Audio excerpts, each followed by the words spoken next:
नवी मुंबई आंतरराष्ट्रीय विमानतळाच्या नामकरणाचा वाद पुन्हा एकदा पेटण्याची शक्यता निर्माण झाली आहे।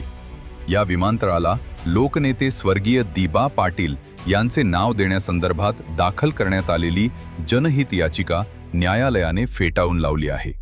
न्यायालयाच्या या निर्णयामुळे विमानतळाच्या नावाचा रखडलेला तिढा अद्यापही कायम असल्याचे स्पष्ट झाले असून नामकरणाच्या लढ्याला कायदेशीर पातळीवर मोठा धक्का बसला आहे। नवी मुंबईतील स्थानिक भूमिपुत्र, प्रकल्पग्रस्त आणि आगरी कोळी समाजाकडून या विमानतळाला ज्येष्ठ नेते स्वर्गीय दिबा पाटील यांचे नाव देण्यासाठी गेल्या अनेक वर्षांपासून तीव्र मागणी केली जात आहे। यासाठी स्थानिकांनी मोठी जनआंदोलने आणि मोर्चेही काढले होते।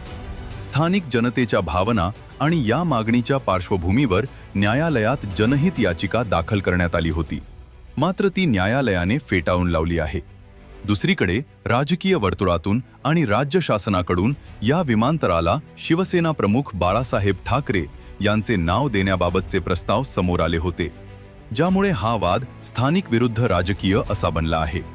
नवी मुंबईच्या विकासात आणि भूमिपुत्रांना न्याय मिळवून देण्यात दिबा पाटील यांचे मोठे योगदान असल्याने त्यांचेच नाव विमानतळाला द्यावे या मागणीवर स्थानिक संघटना आजही ठाम आहेत। न्यायालयाच्या या ताज्या निर्णयानंतर आता महाराष्ट्राच्या राजकीय आणि सामाजिक वर्तुळात याचे काय पडसाद उमटतात आणि नामकरणाचा हा वाद पुढे कोणते वळण घेतो याकडे सर्वांचे लक्ष लागले आहे।